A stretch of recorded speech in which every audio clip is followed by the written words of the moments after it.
I will not Photoshop the truth as a means to appease the uncomfortability of truth, truthfully spoken. I will not crop out what others prefer to go and say or resize the truth for the purpose of fitting in your frame. I will not rotate or flip it so when you first hear it, it feels less offensive. I believe scars are lessons learned, so I will not fix any blemishes. I want to adjust the contrast just to make the message a little bit brighter. I won't add any special effects so the image looks more like me as opposed to Christ. I see beauty in what you may see as ugly because Christ somehow saw beauty in me, so I would much rather shop his photo than a Photoshop the truth. But he touched me and the joy that blessed my soul, and something happened and now I know. He touched me and then he touched me again while he was supposed to be babysitting. Had never left Orlando, but now I wasn't even sure what state of mind I was in.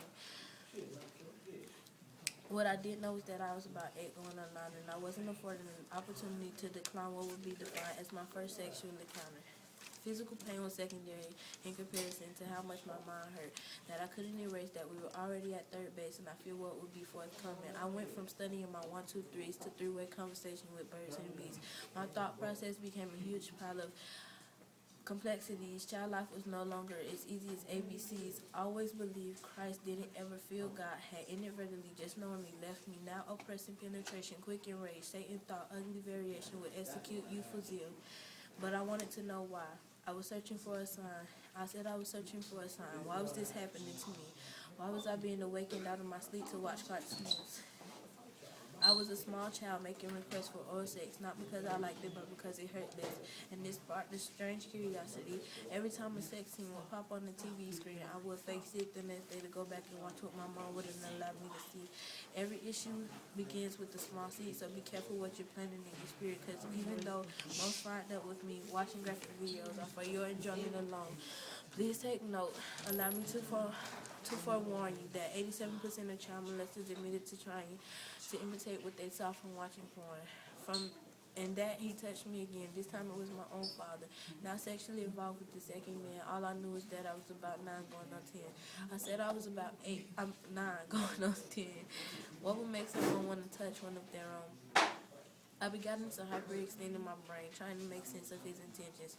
All the while teachers are saying she doesn't focus, she doesn't pay attention. I was going to every extent I knew, but still I was frightened by what could never be forgotten. I felt used and thrown away like paper cups and plastic utensils at 9 going on 10. He told me to drink this cough syrup. I tried to explain I wasn't sick, but he kept giving me cough syrup with the intent of trying to get me high. I say no, and as soon as my younger brother went to sleep, he would tell me to come and sit on his lap.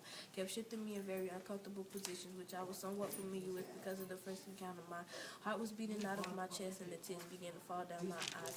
That night, I slept at the bottom of the stairs, went home the next day, and smiled like nothing happened. Why? Because Satan is a deceiver, one who gives a false impression, had me to believe it had to be something that I had done. Why else would 2 grown men come after me? So I began to change the way I dressed. Started wearing baggy clothes. I figured it would draw less attention. Every Sunday I went to church wishing that they could see my eyes because I didn't have the courage to verbalize and know they saw it right. A women's meeting was held after service. I was brought to the front of the church as an example of what not to wear.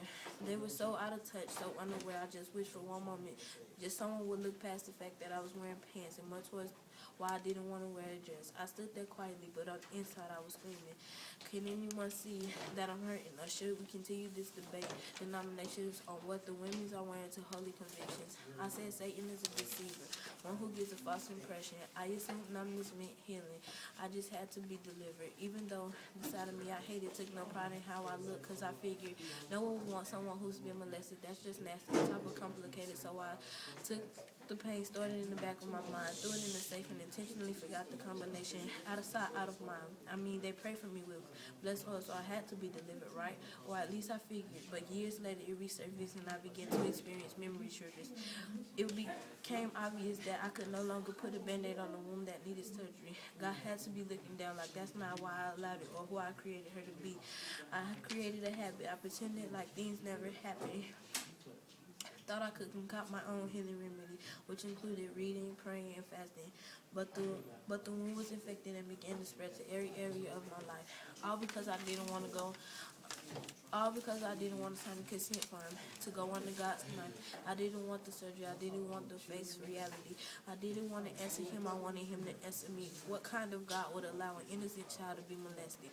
Well, allow me to share with you one of the most beautifulest, ugliest revelations. The same God who sent his own son to die on the cross, then most would be ungrateful for, and even more would take lightly, and even more would crucify him again with our actions. And although there wasn't any violence, no with any deceit found in his mouth, would please the Lord to bruise him. That don't make no sense to us, though.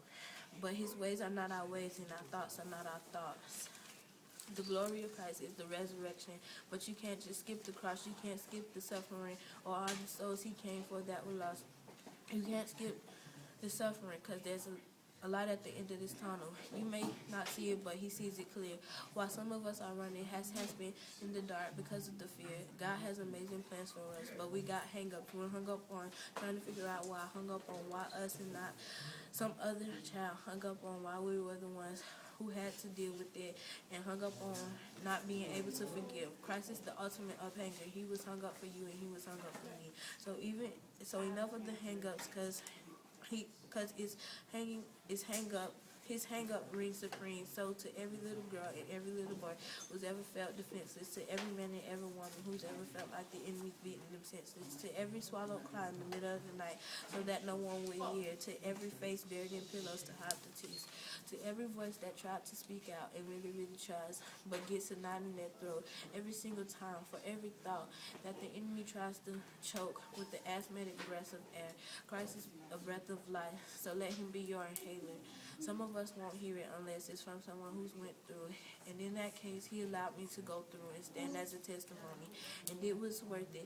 It was worth every ounce of physical, mental, and spiritual pain. And I'll go through it again if he would allow me to stand right here before you again and encourage you to give glory, to allow God to give glory. Because like Paul, I reckon that the suffering at this present time are just not worthy to be compared with the glory that shall reveal in us.